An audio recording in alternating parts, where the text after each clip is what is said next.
The morning air is saturated with the sweetness of rot, a sour-sugared stink that clings to everything. It's the sort of scent that would make you retch if you were still properly alive. They're awake at last. That sharp breath of yours, half-wet gasp, half-gag, gives you away. Don't be ashamed. The living always need a moment to adjust to the climate of my home. Welcome to the Garden of Nurgle, little soul. Pay no mind to the muck or the flies. They belong here as surely as the rust-colored sky overhead. A lovely morning, really. The viscous fog hangs low in green-gold sheets over churning swamps, and the twisted trees sag beneath slime-soaked lichen, their limbs burdened with bulbous fruit that will burst with plague spores at a touch. Listen, the distant, cheerful babble of Nurglings at play among the fetid pools. They giggle like children, splashing in brackish filth, and in its own particular way, it warms the heart. I draw a deep breath through many mouths and orifices. You'll grow accustomed to that and savor the taste on the air. Each inhale lacquers the lungs with familiar motes of pestilence and life. I sigh, content, pus threading from the cracks of my lips as a cloud of flies hums out with the exhale. Home, sweet home. You, on the other hand, are less enamored. Your eyes water while your hand rises to cover your nose. Easy now. Touch the face too roughly and the skin may slough off. Only half in jest. The sickness has been hard on your mortal shell. Look there on your forearm, the flesh turning a lovely green-black, the skin splitting around oozing boils. Perfectly ordinary for one of Grandfather Nurgle's gifts. Promising, even. It means he's noticed you. Rejoice. Many would kill, well, die for a blessing such as this. Yes, you're frightened, bewildered, perhaps horrified by the sight before you. Take a moment. Collect whatever wits fever hasn't clouded. I am real. And this is no mere nightmare. Well, not only a nightmare. My corpulent shadow over you, the toad-like grin on a pustule-riddled face, the flies circling my horns, the slime and bile squelching as I shift my bulk. Every bit of it is true enough. At least as truth works here in the warp. Allow an introduction, little one. I serve Grandfather Nurgle, what your Imperials coarsely call a Great Unclean One. Harsh title, that. I prefer doting uncle of disease or custodian of decay, but I wear Great Unclean One with pride. It does have a grand sound to it, don't you think? Great Unclean One. I am one of the favored children of Nurgle, Lord of Plagues, Fly Lord, Master of Pestilence and Decay. Through me and my kin, his will seeps across the cosmos. But here in this garden, we stand within the heart of his realm, and you, dear soul, already have one foot in it. Quite literally, your toes fade into the sludge beneath you. Don't panic. That's only your spirit drawing into the warp. Your body remains back in the materium, rotting wherever you fell. As that husk dies, your soul drifts nearer to Grandfather's embrace. You hover at the threshold. Fortunate for you, I'll be your guide. I'll be gentle, well, as gentle as claws like scythes allow. Walk with me. If walking's difficult with that necrotized leg, lean on a Nurgling. See the eager little fellow at your feet? Round belly, scabby arms, bright bead eyes full of mischief. He's offering a hand. Slimy, yes, but well meant. A name? They don't keep them as mortals do.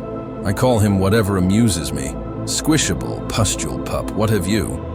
He doesn't mind. Bask in the attention, Tiny. He squeals when I pat his warty head, and a spurting of foul fluid jets from one of his many orifices. Adorable. He's one of many little helpers, born from the boils on my own skin. Yes, literally. Like a proud parent, I birthed them from sores and wounds. Each carries a spark of Nurgle's love, eager to share it with all. Rambunctious little things, underfoot, underhoof, undergut, but each is dear to me. In this garden, I play the caregiver. I nurture slimes, tend rotweeds, and stir cauldrons when Grandfather rests. It's a satisfying life, full of simple pleasures. Mind your step. There's a strip of writhing maggots across the path. Best not to squeeze those between your toes yet. That sensation takes some getting used to. I know it's much to absorb. Only hours ago, by mortal clocks, you moved through life convinced it was ordinary. Perhaps a cough, a lesion or two. You hoped for a common flu. No.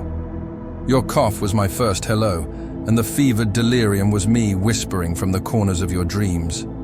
Those wilting gardens you glimpsed. Those plump, laughing figures beckoning you to release your fear, no mere hallucinations. Grandfather Nurgle called you home, and you answered, whether you understood it or not. Despair and disease opened the door and we walked in. Politely, mind you. I did knock, figuratively speaking. Few mortals welcome us with a smile. They pray for deliverance to that false emperor of yours or any god with ears, but rarely to Grandfather Nurgle until desperation strips them bare. Only when hope withers do most of you see the truth. There is kindness in decay, relief in surrender, and a warm, if slimy, embrace waiting beyond your pain. I can read the question in your eyes, or in the one that hasn't liquefied. Why me? What will become of me? The dread of a soul poised on the brink. Its taste is familiar. Yes, I taste emotion on the warp breeze. Fear goes sharp and acid. Acceptance turns rich and sweet. Keep those questions close. By the end of my tale, you may find your fear has changed into something else. What tale? The one that brought you here. The account of your last mortal days and the first steps of your new becoming. You felt it, didn't you? In those last fever-bright moments. Your body remade, your mind unspooling. Fever blurs the memory.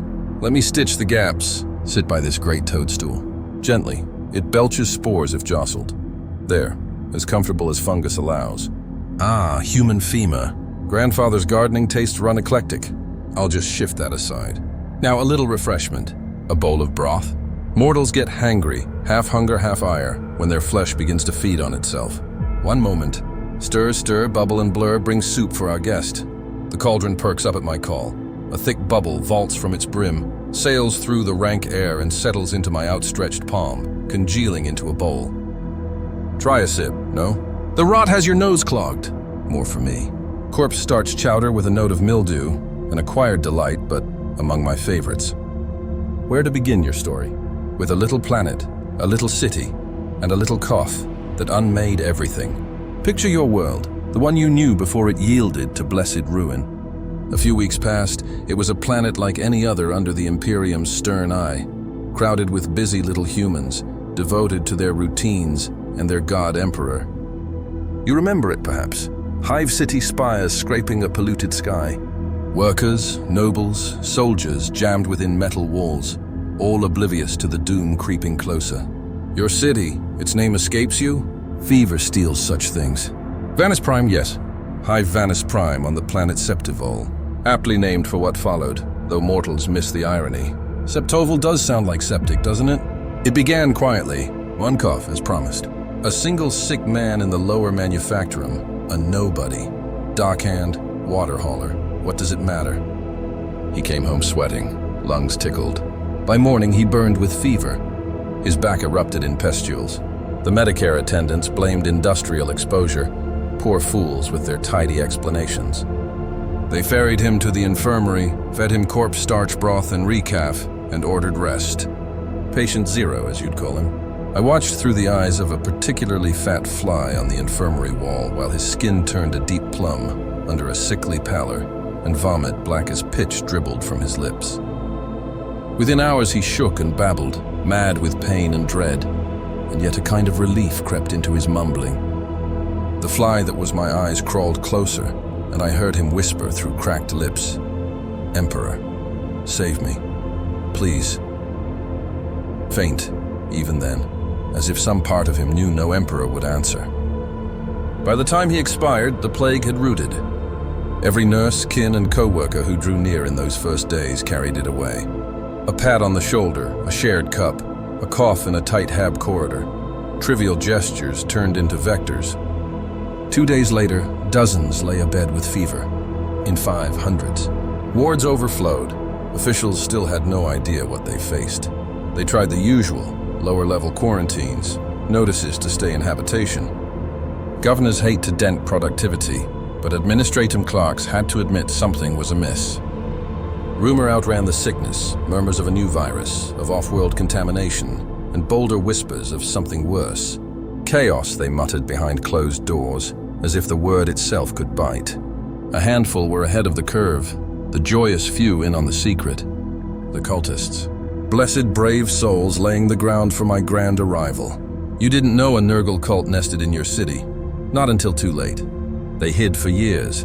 A heretical healer here, a sanitation worker there, a clerk in the governor's administratum, quietly sowing grandfather's dogma. They ensured that once patient zero fell ill, the plague would run unchecked. A siphon on a water purification machine to let a touch of filth slide through. A bribe to a HAB supervisor to ignore the stench from the underdecks. When panic rose, they sabotaged every serious quarantine.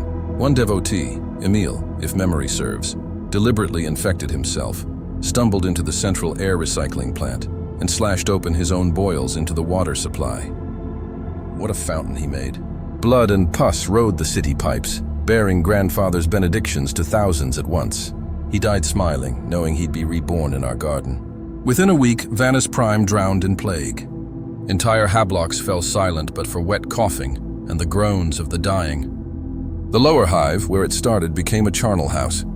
Enforcers sent to hold barricades found streets lined with collapsed figures, kneeling in supplication or curled in fetal despair, flesh sliding like wax from bone. Some of the dead didn't stay dead long, a little surprise of mine. A particularly vicious strain, part physical pox, part warp-born curse.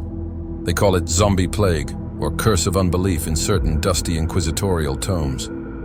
Those who died with no spark of hope or faith rose again, eyes filmed, minds empty, shoved along by my will and the disease's hunger. Imagine the shock when quarantine teams arrived and corpses reached to bite. The first squads that pushed into the hot zones, brave, armed, resolute, were soon swarmed by their former patients, jaws slack, hands grasping. Fresh plague zombies tore into the sound. Gunfire and screams rattled the tight underhive corridors. A few panicked survivors fled upward, sowing infection with every step. I do love symmetry. The healers who tried to cage the sickness became its couriers to new districts. Up in the spire, the high and mighty felt secure at first. Picture the governor at his grand table, receiving reports of unrest below with a dismissive wave. Just another riot, a localized ailment among the verminous poor. Perhaps he ordered a purge or two, assured the Inquisition liaison, if one graced the planet, that all was under control. He could not have been more wrong. By then, the warp itself was stirred by our presence.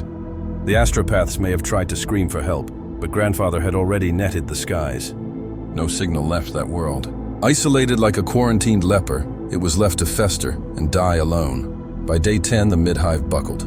Manufacturum laborers, overseers, even some of the governor's own household guard fell ill. Panic respects no gate.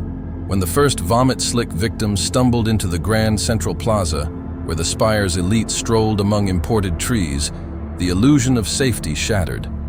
One infected administratum scribe, his eyes bulging with fungus, suddenly burst, yes, literally, in the midst of off-duty officers. His body ruptured in a spray of filth and spores, showering screaming nobles in disease. Within hours, those officers were abed, and their families with them. Order collapsed. Whom to trust? Who carried the pox? Neighbors turned suspicious at the slightest cough. Some barricaded themselves in mansions with guards and air purifiers, useless against Grandfather's lovely spores. Others fled the hive entirely, packing the lifts and transit rails, guaranteeing the contagion reached every corner in their flight. I was fond of that sight. Terrified citizens crammed like sardines in a freight car, carrying blessed ruin wherever they went. Pressed cheek to neck, all of them breathed one another's infected air. Had I been able to dance a jig without flattening a block, I would have. Below, the true servants of Nurgle were reveling. As law and order unraveled, the cult stepped into the open, processing through corpse-strewn avenues, chanting hymns to decay and ringing rusted bells whose peals carried the warp's corrupting sway. They promised rescue to the hopeless, accept Nurgle's gifts and be released from fear. Many, abandoned by their emperor and with death at their door, did exactly that. They carved the three-ring fly of Nurgle into their flesh, pledged themselves to Grandfather, and in return found their pain dulled and their hearts filled with grotesque cheer. I watched women whirl on shattered legs, laughing as blisters flowered across their tongues. Men who had screamed a moment before stood serene, entrails uncoiling beneath their armor. Once they yielded, the agony ebbed, replaced by a perverse bliss. Such is the gentleness hidden in our afflictions. Surrender, and find peace in the inevitable. Not all were willing. Many clung to a dying creed, whispering to a far-off emperor. None were answered. No shining savior descended to mend them. At best, a handful of zealous clergy wafted incense and chanted litanies, as though perfumed smoke could halt Nurgle's rot. One particularly foolish confessor lifted an aquila above the sick and vowed the emperor's mercy if they held fast to faith. The crowd pleaded for deliverance until he began to cough between verses. The plague took him mid-prayer. He folded at the waist, flecking the faithful with blood. Some fled screaming, others only watched, hollow-eyed as their last bastion crumbled. I will admit I savored his end. As he spasmed upon the chapel steps, I spoke to him, not in flesh, but everywhere in spirit by then. "Where is your emperor now, little martyr? With all your faith, you die in filth like the rest." His eyes widened. Whether he truly heard or merely recognized futility, I cannot say. In his final wet rattle, I thought I saw a trace of acceptance, or perhaps only rot film crusting his gaze. Either way, his death marked the end of any meaningful resistance to the plague's advance. In 2 short weeks, Vanis Prime was remade. Boulevards that once thronged with life became sluices of decay, choked with bloated dead. Air once acrid with industry soured to a miasma of rot so dense the sun smoldered as a greenish disk. Silence settled, disturbed only by the drone of flies and the distant, delirious laughter of surviving cultists toasting amid the heaps. But the city's ordeal was not done, and my place in this performance had only just reached center stage. Until then, I'd worked as an unseen conductor, guiding the symphony of sickness from the immaterium, nudging pieces into place through my servants.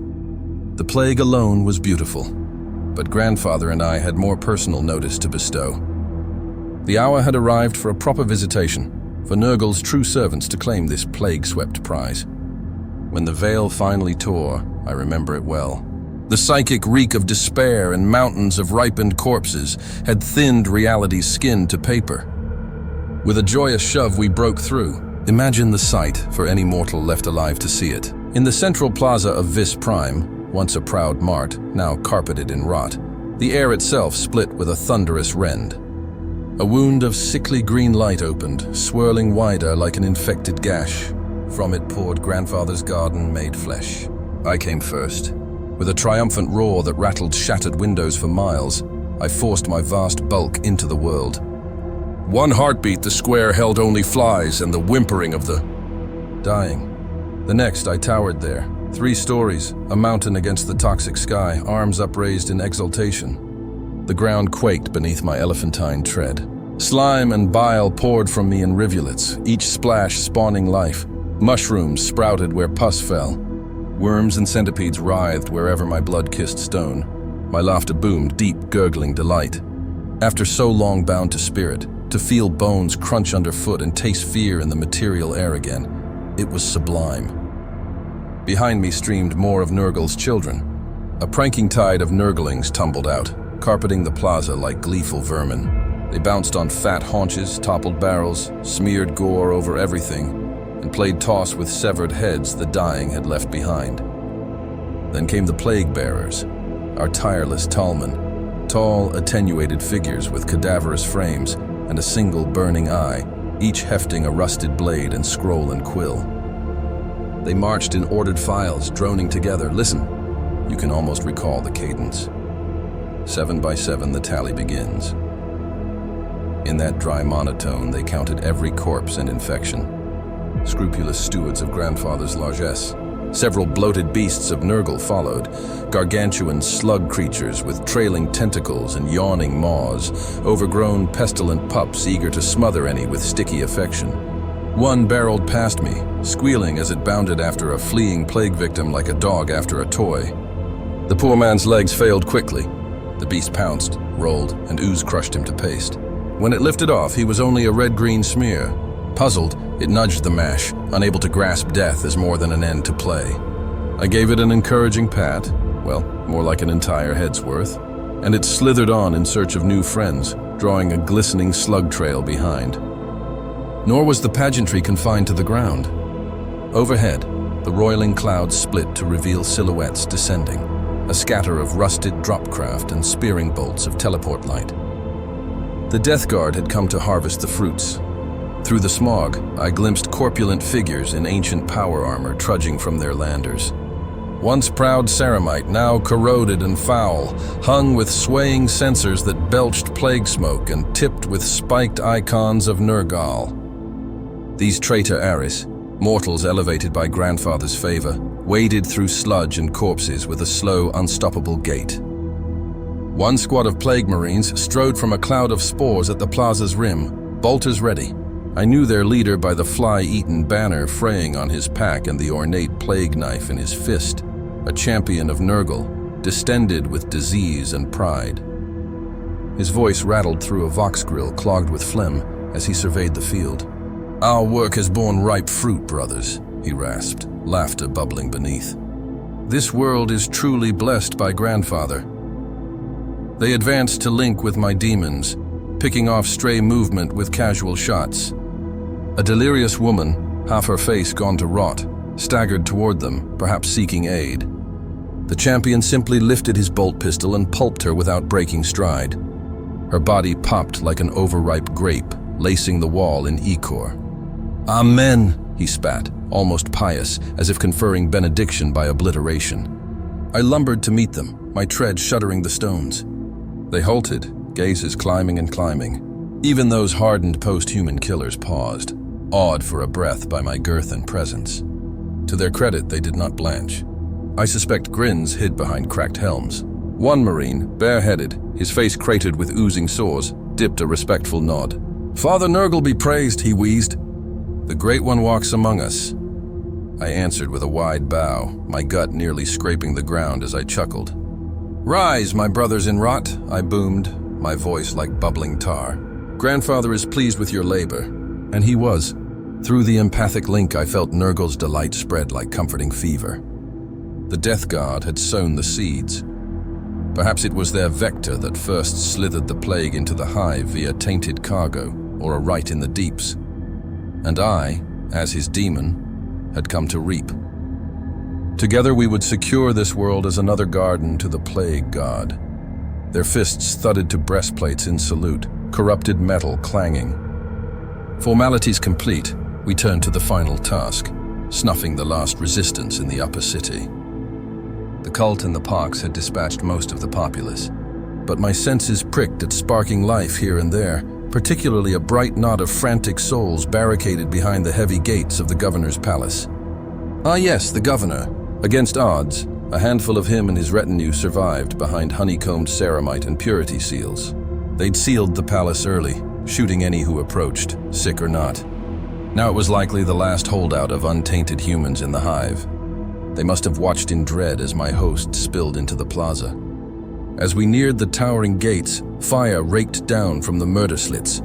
Last bursts and solid rounds pattered across my hide, most flattening on pustular flesh or sinking into rolls of fat to little effect. A few shots pinged from Death Guard plates, scraping away some grime, only modestly improving appearances. From above, a desperate voice rang out, "Foul Daemon, we serve the Emperor. You shall not have this sanctum." I squinted up to find a man in ornate dress leaning from a balcony. Governor Brestenton Orund in gilded carapace armor, his face a rictus of fear and fury. To his credit, still at his post and not under the bed. Beside him, a robed figure brandished a staff topped with a silver aquila. Aha, an inquisitor. Even from the ground I could smell the fervor and psychic tang rising off him. "Defiant worms!" the Death Guard champion growled as a stubber round sparked from his pauldron. He gestured. "Bring down those parapets. Leave none." The plague marines advanced through the feeble hail and set to work with methodical grace. Grenades arced lazily and burst on balconies, swaddling defenders in corrosive mists. A heavy bolter hammered, disease-laden shells ripping masonry and men alike. One brave guardsman leaned out with a missile. A bolter round found him first and he became red fog. While my mortal allies worried the walls, I planned something grander. The palace gates, twin adamantine doors embossed with the imperial aquila, were sealed since the first alarms. Perhaps they imagined them beyond reach. I resolved to correct them. With a jovial roar, knock, knock, I waddled into a run and hurled my heft against the doors. Glorious! The left leaf tore free and sailed inward across the court. The right buckled like tin. I thundered through, grinding twisted metal underfoot, and entered the inner sanctum. Within, among manicured gardens already wilting in the tainted air, a final stand had formed. 24 survivors, perhaps. Palace guards in polished plate. A few PDF troopers who'd made it in, household staff clutching improvised weapons, and at their core the stern inquisitor I'd spied. Gaunt, with bionic eyes, purity seals bristling from his coat, the sigils of the Ordo Cephalorum on his shoulder. A plague hunter. Poetic that duty had led him into Grandfather's arms. For a heartbeat they froze as I bulldozed into their refuge, a nightmare sprung to size, my bulk filling their world, gut and sores on parade, nurglings spilling around my feet to caper in every corner. The governor, up close, went chalk white and staggered, nearly swooning from the stench rolling off me. The Inquisitor moved first. "All units, engage!" he barked, vox loud. "Purge the abomination for the Emperor!" To their credit or desperation, they obeyed. Gunfire snapped. A frag grenade bounced from my belly. I caught it and popped it into my mouth like a tidbit. Hums of shrapnel and las left black char on my hide. A few sizzled deep enough to draw a hiss. One clever trooper fired a melta, carving a molten crater in my flank that bled luminous pus. I howled, part pain, mostly joy. It had been ages since I felt such a crisp sting. It only roused me. "Yes, little flies, fight!" I bellowed. "Let's make it interesting." Around me, my host poured in. Nurglings by the dozen swarmed the breach, leaping onto shocked guardsmen and nipping with needle teeth. Plague bearers trudged forward, swinging plague swords with grim patience. A captain skewered a Nurgling, only to have two more scuttle up his back and gnaw his neck. He shrieked, flailed, and collapsed in a bubbling wheeze. The Death Guard and cultists surged to finish the rest. I barely noticed. Rage had me.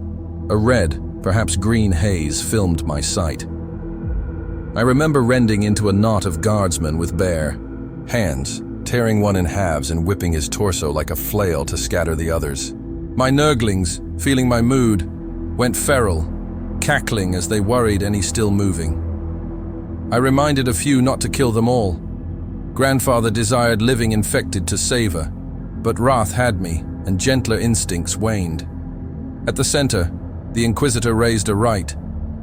The butt of his staff struck stone, and a nauseating sanctity swept the court, like an icy blast through a steaming fen. He chanted High Gothic, invoking the Emperor's light and bracing the survivors with faith.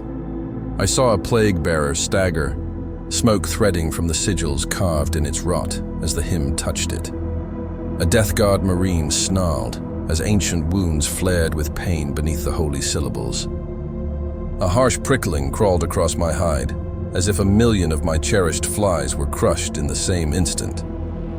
"That," I growled, "is the Emperor's hypocritical pressure, biting like frost."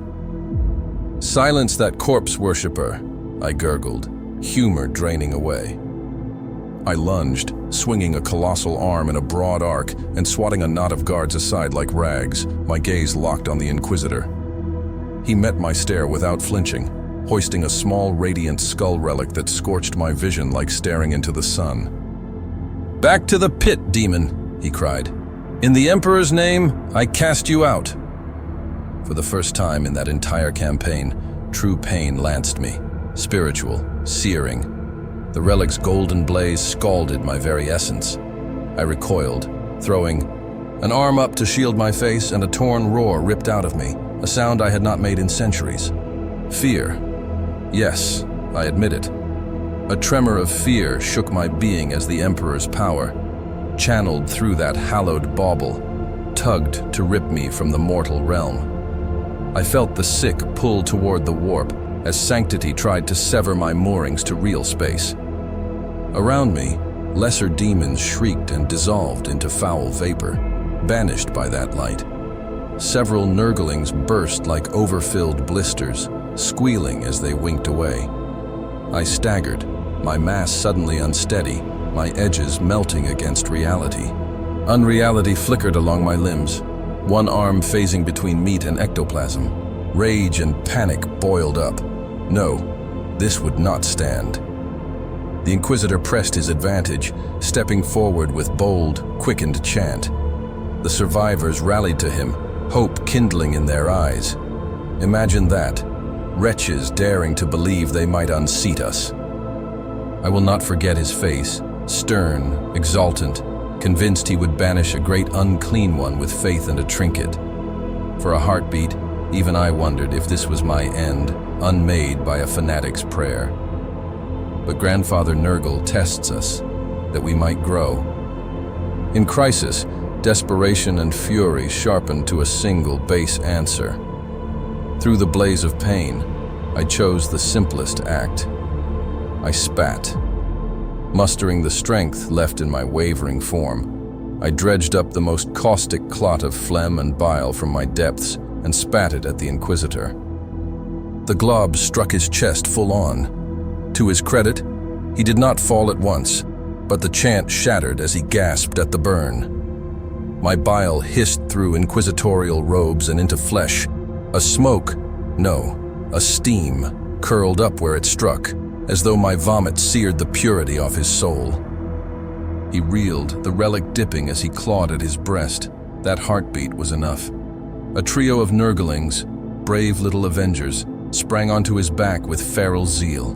They tore and bit, one jamming its grubby paw into his screaming mouth. He thrashed, trying to dislodge them, and dropped the glowing relic. It winked out where it fell. Freed of its grip, my full strength flooded back like a breaking wave. Enough, I thundered. Surging forward, I raised my great plague sword. I mentioned my sword, a vast cleaver, rust-gnawed and venom-weeping, yet wickedly sharp where it mattered, and I brought it down. The stroke carved through Inquisitor and Nurglings alike in one ruinous blow, the blade smashing flagstones and cracking the tiled court. A geyser of gore and filth erupted where they had stood. Limbs flew, bodies pulped. His last word drowned in a gurgle as he split nearly in two. For a single stunned beat, silence held. The survivors gaped at the red-spattered remains of their would-be savior. Whatever spark had lit them, guttered at once. A few broke entirely, screams, sobs, knees hitting stone. The governor, cowering, behind a toppled statue, loosed a moan so pitiable I almost pitied him. Almost. Rage and exhilaration wrestled in me. I had come so near, perilously near to banishment. The Emperor's caustic touch still prickled along my essence. Fury took me. "You dare?" I snarled, my voice bubbling with wrath. "You dare wield his light against me? I am decay. I am inevitable. You cannot halt rot." Each phrase swelled to a bellow. I drew a cavernous breath, distending an already vast belly, and vomited forth a torrent. The sluice of chunky, virulent filth sheeted across the courtyard, drowning the remaining defenders. They shrieked as plague-ridden bile coated them, eating through faces, finding seams in armor, settling into every crease. Those not melted outright dropped weapons and clawed at their own skin while my fluids did their work. Death Guard and cultists surged in to finish what remained. I scarcely noticed. A haze, red or perhaps green, curtained my sight. I recall tearing two guardsmen apart with bare hands, ripping one man's arms free and using them to bludgeon another to paste. My Nurglings, tuned to my temper, went savage, snarling as they dragged down any still flailing. I barked at a few not to slay them all. Grandfather desired some left to spread tale or plague. But restraint, for me as well, had fled. In short order, the governor's palace sank into a charnel pit. I found the governor slumped by a fountain, eyes wide, babbling nonsense, mind broken. By some luck, he was untouched. Perhaps a stray slab had shielded him from my spew. Two cultists hauled him forward to present to me. I almost admired his cowardly fortune. I bent close to the quivering man. "So, Lord Governor," I hissed, ropes of drool penduluming from my mouth, "how does it feel to watch your empire of lies rot and fall?" He only mewled, gaze unfixed. No sport in tormenting that. With a shrug, I ended it, closing my fist around his head and pressing until it popped like soft fruit. Swift, merciful. See, we can be merciful in our fashion. And then it was done. The last guns fell silent. No human voices remained beyond the groans of a few mortally infected, lingering on the cusp. We had done it. Vanis Prime was ours, a garden of death and rebirth for Nurgle. A cheer, wet, gurgling, rose from what remained of my host. Plague-bearers lifted tally scrolls in salute. Nurglings danced in fountains of sludge. Deathguard warriors dipped helms in grim satisfaction. In the far hum of the warp, I felt laughter and pride echo. Grandfather Nurgle's jovial approval. The air shimmered with warp energy as reality resettled. In that haze, I fancied I saw him, Nurgle himself, peering through the veil, an immense shadow stirring a cosmic cauldron, delighting in his children's triumph. And beside him, within a cage of twisted boughs, a feminine outline, Aisha, the goddess prisoner, weeping for the fallen. One crystalline tear slipped into Nurgle's brew, and the cauldron hissed and bubbled anew with fresh concoctions.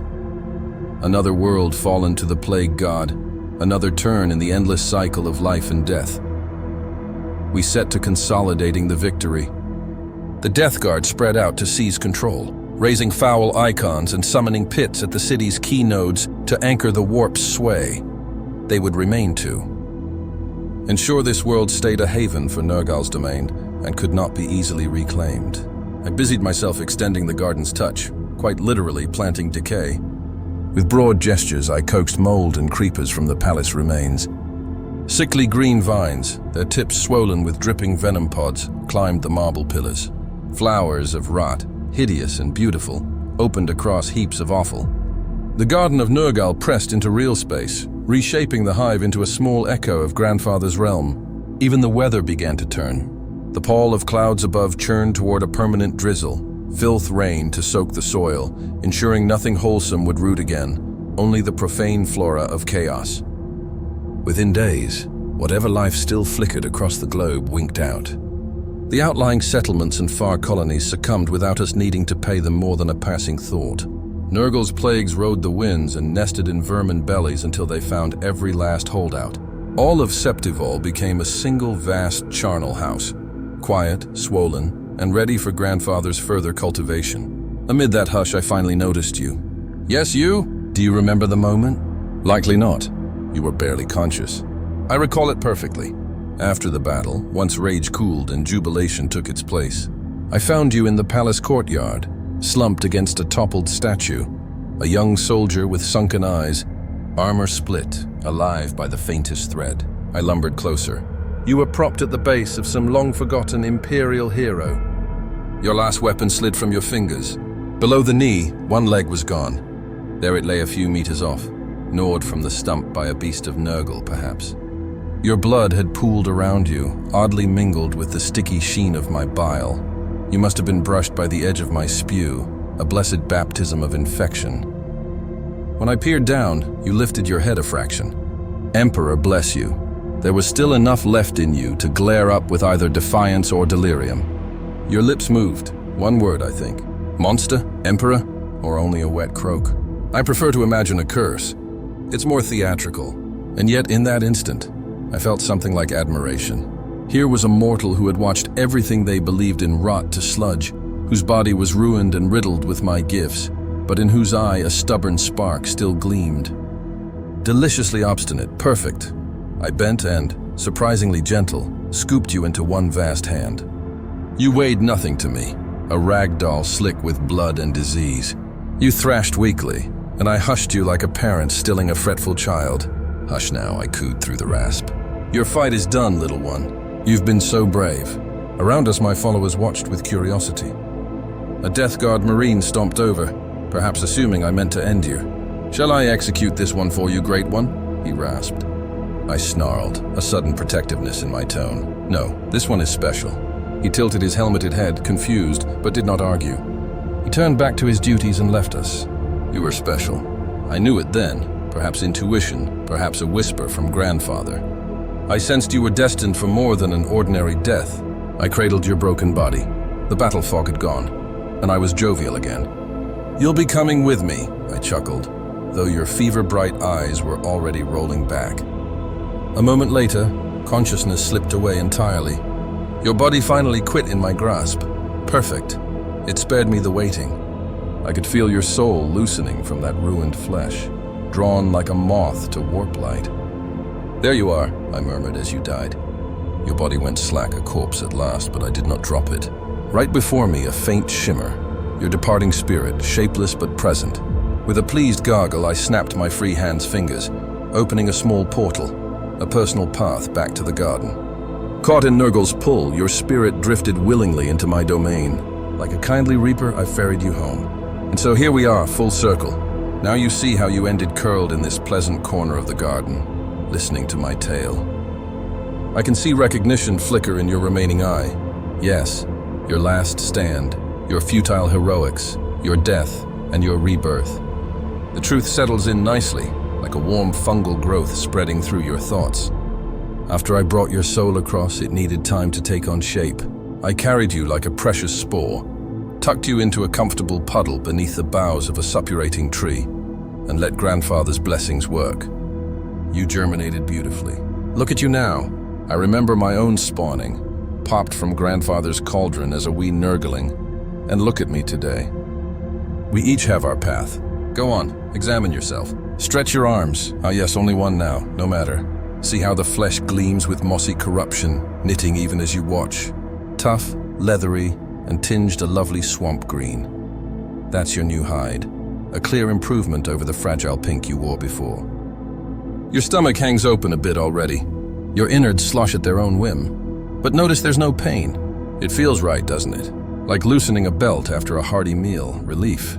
Lean over this puddle. Murky, but clear enough for a reflection. There, do you recognize that face? The straggly hair is gone. The gaunt, drawn sickliness traded for a sturdier, if decayed, robustness. And that eye, bright and bulbous, glowing from within with Nurgle's power. Granted, it's the only eye now set neatly in the middle of your face. Plague-bearers rarely need depth perception, trust me. And from your brow curves a fine horn. Magnificent. It marks you forever as a blessed servant of Nurgle. I hear the faint rasp in your throat that would once have been a gasp. Shock and awe both. It's all right. The shift from mortal to demon can overwhelm. Some speak of a haze, euphoria and clarity at once. Your human memories may blur, as if they belonged to someone else long ago. Your new life hums at the back of your mind. The call to purpose, the urge to count and catalog, to share the gifts you've received. That itch you feel? That's the Taliban's instinct. You'll be keeping ledgers of disease soon. Perhaps not glamorous, but honored among our kind. How do you feel, little one? No pain, I'd wager. The wounds that slew you are irrelevant now. See, even the missing leg, those wriggling tubers of flesh are sealing the stump already. If Grandfather wills it, you may regrow it. Maybe as a tentacle, maybe a bone peg. Wouldn't that be grand? More importantly, is the fear still there? I suspect not. Fear of death, the unknown, pain, loss, all gone, evaporated like morning dew beneath a bile sun. In its place, that curious calm, serenity in accepting that you belong to something greater, decayed and everlasting. That is Nurgle's peace, the gift you resisted so long, now yours without end. Look, there's a Nurgling peeking from behind a mushroom cap, head cocked in curiosity. Shall we make introductions? Go on, I urge him. The tiny demon scampers forward and hops into your lap, or rather, onto your partially decomposed thigh. You stare, perhaps bracing for revulsion, but it never comes. His slime and giggles do not disgust you. If not a smile, your new face isn't designed for that, then at least a sense of kinship stirs. He nuzzles your belly wound affectionately. Congratulations, you've made a friend, the first of many. And look there, just above your crown. An ethereal parchment is already drifting into place, a tally list unfurling with lines of luminous script. The Plague-Bearer's sacred charge has found you. Every soul taken by the plagues you helped to spread, recorded in careful order. The figures arrange themselves neatly in sevens. 7 is Grandfather's number, and you are already working in blessed pattern. A purposeful eternity of arithmetic awaits, and once the rhythm settles in, it is said to be deeply satisfying. You won't lack mentors either. Footsteps squelch behind us as one of my lieutenants shuffles near. An older plague-bearer with an especially grand horn and cracked spectacles for deciphering the fine print of interminable disease names. He clears a phlegm-clogged throat. and in his dry drone welcomes you to the task. He presses a rusted quill, dripping with ink, or perhaps congealed blood, into your hand, and in the other a scroll blooms, veiled in foul sigils whose meanings you somehow already know, the current census of poxes. Without thinking, you rasp out a reply, a wet guttural assent in Nurgle's dark tongue. A moment ago you could not form a word. Now you're promising to catalog every plague of the Septival Hive in excruciating detail. I'm unreasonably proud. Satisfied, the lieutenant turns to waddle back toward his counting house, leaving a thin trail of maggots that immediately burrow into the garden loam. You look up for guidance, reassurance, and you have it. You've done well, my child. I attempt a comforting grin. With half my face sliding loose, it may present rather fiercely. My apologies. This is your new life. No suffering without purpose. No fear of the unknown. Everything decays, and we shepherd that certainty.